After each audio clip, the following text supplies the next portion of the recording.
Sous la surface lisse et tranquille du marais audomarois, la colère des riverains couve. Des remous provoqués par le label Biosphère de l'UNESCO, un titre souhaité par les élus locaux censé développer l'activité du marais tout en préservant son cadre naturel. On nous inquiète par rapport à la préemption qui va être mise en place par le conservatoire littoral, qui sera sur les zones tampons et qui va enlever la possibilité aux locaux de rester propriétaires sur ces terrains, puisque en cas de vente, il sera au domaine public. 230 adhérents regroupés en collectif s'opposent donc à ce projet écolo de grande ampleur qui prévoit de diviser le parc en 3 zones, dont une réserve naturelle et une zone tampon encore floue. L'homme a façonné ce marais.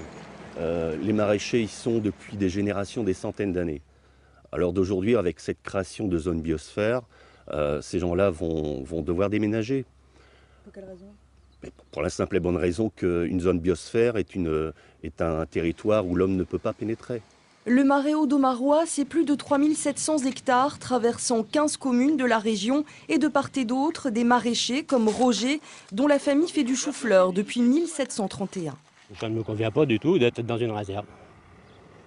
Je ne vois pas ce qui va nous arriver. Ce qui va arriver, il y aura un secteur du marais qui sera carrément sanctuarisé. Tant pis, là, il n'y aura sans doute plus de moyen d'y avoir rien du tout. Alors là, il n'y a pas de danger qu'on se laisse faire. Le label UNESCO a un but économique et touristique. Il s'agit d'attirer 500 000 personnes par an.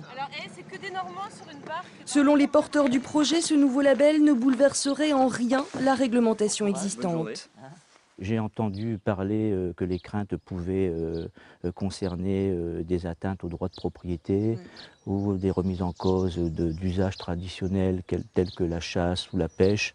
Donc là-dessus, on se montrera tout à fait rassurant le moment voulu. Une réunion de concertation avec éleveurs et maraîchers se tiendra fin juillet, mais le projet n'en est qu'aux prémices. Le dossier doit être finalisé pour septembre 2012.